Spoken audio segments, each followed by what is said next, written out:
Morning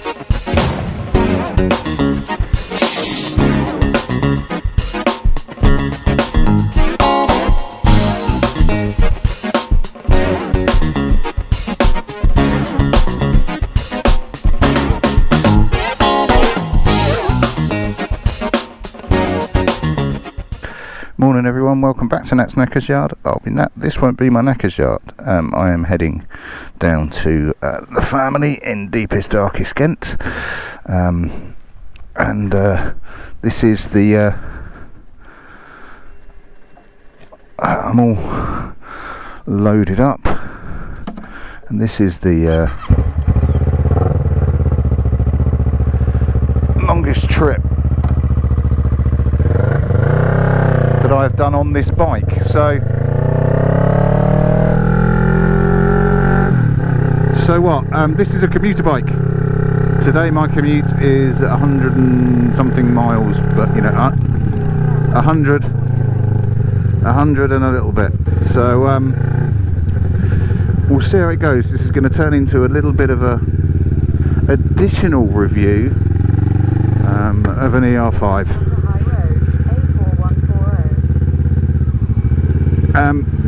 Because I have waxed lyrical and talked very kindly about it as a commute machine in tight traffic, which is what it is very good at, and it is fundamentally a commuter bike. I've nipped onto motorways. I say nip, you know, 5-10 minutes depending on which route that I take. On my normal commute I can squeeze in a bit of motorway, but what I've not done is sat on one for a considerable amount of time. Now this is going to sound, you know, it's going to sound slightly ridiculous for those that do bike touring, who do Europe trips or do this, that and the other, which is something that, you know, I want to do at some point. Again, possibly not on this bike.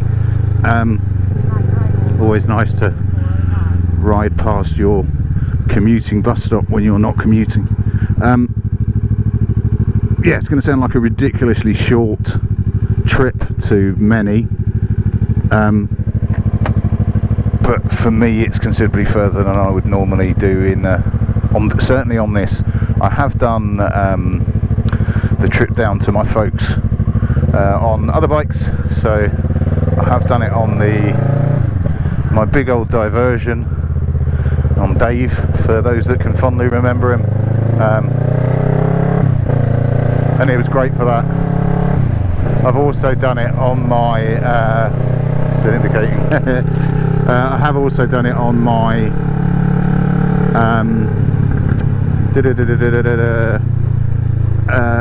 on the CBF on the 1000, which it just lapped up and loved it, because that fundamentally is a touring bike that I was misusing as a commute bike, and actually part of the reason I eventually got rid of it was because I used it for a long trip, realised how phenomenal it is for that, and it sounds a bit daft, it took some of the joy out of using it for what I was using it for, because I'd used it for something that it was actually designed for, which is certainly longer trips, and actually probably longer than I was doing on it. And each one of those I did was like, you know, an hour and a half, 2 hours, you know, just a similar distance, either from where I am, sort of Watford way down to Kent, or heading west, sort of Bristol way. So yeah, I'm going to be interesting. It's not going to be interesting, it's going to be dull. It's 2 and a bit hours worth of predominantly motorway traffic, but and I'm not going to condemn you to that because it is dull. I've left at a decent time. Unfortunately I am going to hit traffic. It would normally turn me off doing it at this time in a car, but you're not traffic proof on a motorbike, but it's a lot easier. What I'll do is I'll drop you in potentially at the end of the journey, but I think probably more likely at the beginning of the return journey, just so I can give you a bit more of a feel as to how the bike, how Ivan copes with, survives, performs, basically what it's like to be sat on him for, you know, at least twice as long and probably 8 or 9 times the distance that I'm used to. So I'll catch you in a bit.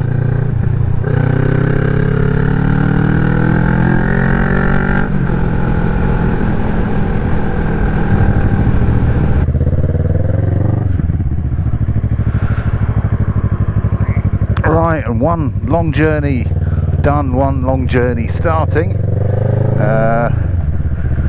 This is my childhood stomping ground, Ramsgate in Kent, the lovely marina, the Royal Oak that I seem to spend most of my, or the Royal, not the Royal Oak, I seem to spend most of my Saturday job wages in. I probably couldn't even get a pint anymore. Yeah, it's always nice to come home, albeit I seem to be doing it for funerals now. But yeah, so verdict on Ivan on the machine, the ER6N, for a long journey. Look at that, it's beautiful.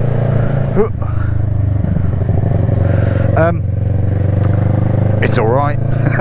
There's a real underwhelming there. It's not what it's designed for. It's a naked bike. It's a naked commuter bike. Because it's naked, a lot of wind, a lot of battering. Now, for me, it doesn't really bother me because I'm massive. No, because I'm 6'2".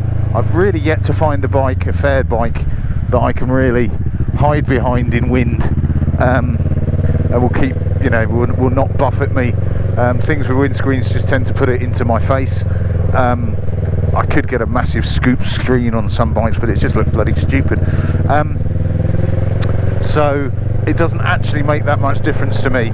The bit that I was pleasantly surprised about, the bits that I don't like actually, you know, the fairing elements with the indicators in them that I've always looked at and gone, they are really good wind baffles. So my legs are absolutely fine. My legs, my groin, my core, the core of my body is very well protected on motorway speeds. And I did go through some rain. I think it was more post-rain, so it was more road spray than anything else. Sorry, I'm trying to feel my way out. I don't remember a lot of this. It was a long time ago I lived here, and it's too bright for me to see my sat nav. Yeah, so my lower body was fine. I got a little bit wet on the lower legs, but actually, you know, from my knee to my groin to my solar plexus was perfectly dry. There's enough bike, sounds a stupid thing to say, but there's enough bike between you and the elements to keep that off. Obviously, chest, head, arms, you're going to get wet. It hasn't got that much protection for you from rain. But it's a motorbike, what do you expect? But as far as the wind buffeting, etc., etc. is concerned, it's absolutely fine. Speeds, this thing, like any 600 plus cc or 500 plus, I suppose, cc's, will break the speed limit at ease and hold it broken for as long as you want it to.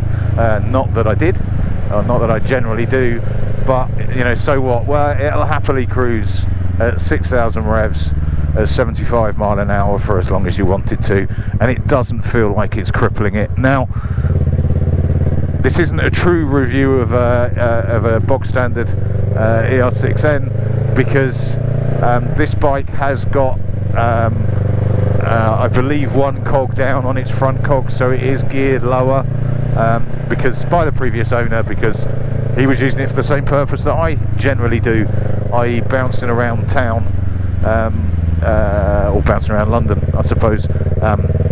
So it does mean that this has potentially got a little bit more oomph off the ground than a standard. I'm not sure it makes that much difference, to be honest, but obviously if you change your cog ratios one way or the other, you either trade out top speed versus acceleration, or vice versa. and by going a cog down on the front, theoretically it's traded out on top speed down for a little bit more acceleration. So you know, the fact that this will still happily cruise at motorway speeds and give you more than enough to either get out or get into the shit beyond that is fine. Comfort wise, it's a commuter. You know, it's not a sports bike. You're not strapped over the fuel tank. So as far as ride, style, shape, etc is concerned, that's fine. It's nice and comfortable, but by virtue of you being sat up a little bit more, you do get a bit more wind in your face. That pretty. So you know, really not a problem for a long commute. Now a long commute for a longer ride. Now I am sort of 2 hours away, 100 and bit miles away. I've got to do much the same again, similar weather conditions. I mean, I'm doing what, 70 according to my speedo, 59 according to my sat nav. Yes, in a 50 zone, but look, I'm matching speed with everybody else.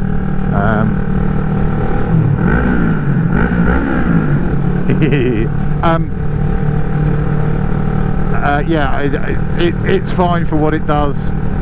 It feels quite grounded on the motorway. What am I saying? You don't feel like you're getting blown around with the wind. You're not too much of a sail. My old Diversion 900, you did feel like you were sat on a sail, despite the fact it was so big and heavy. It did feel like it was catching wind from the side. This doesn't quite feel so much. I've no idea, maybe I was just riding in different conditions, maybe I didn't have a side crosswind, I don't know, but I don't feel sort of blown between lanes like I did on the Diversion.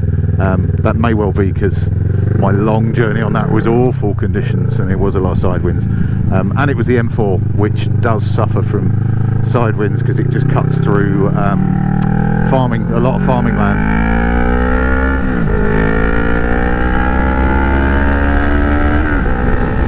So yeah, so with farmland you get forestry block, then nothing, so you go past a forestry block where you're actually quite protected from the wind, and then suddenly forestry block will stop, the crosswind will get you, and you change lanes before you've even known about it. Now I didn't get any of that on this, but like I say, that's probably because I was riding it through different conditions. What the fuck is going on here?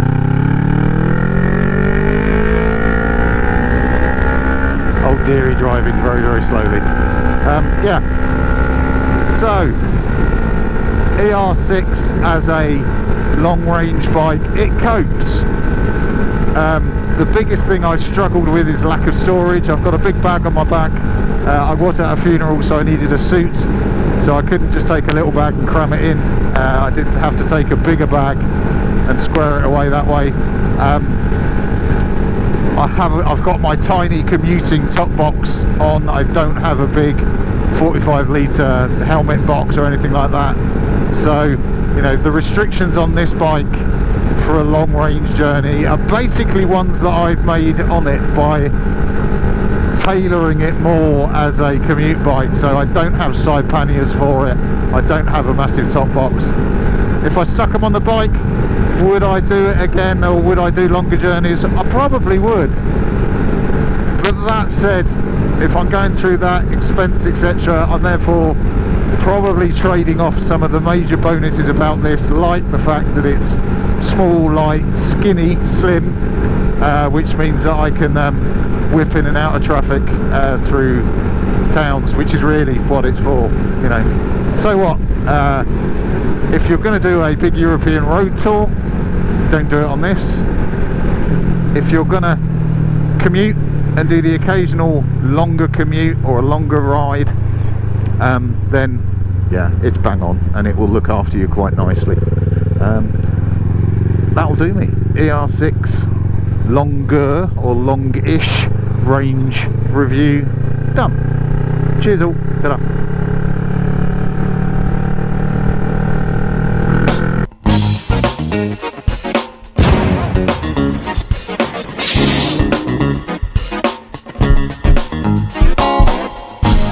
bye.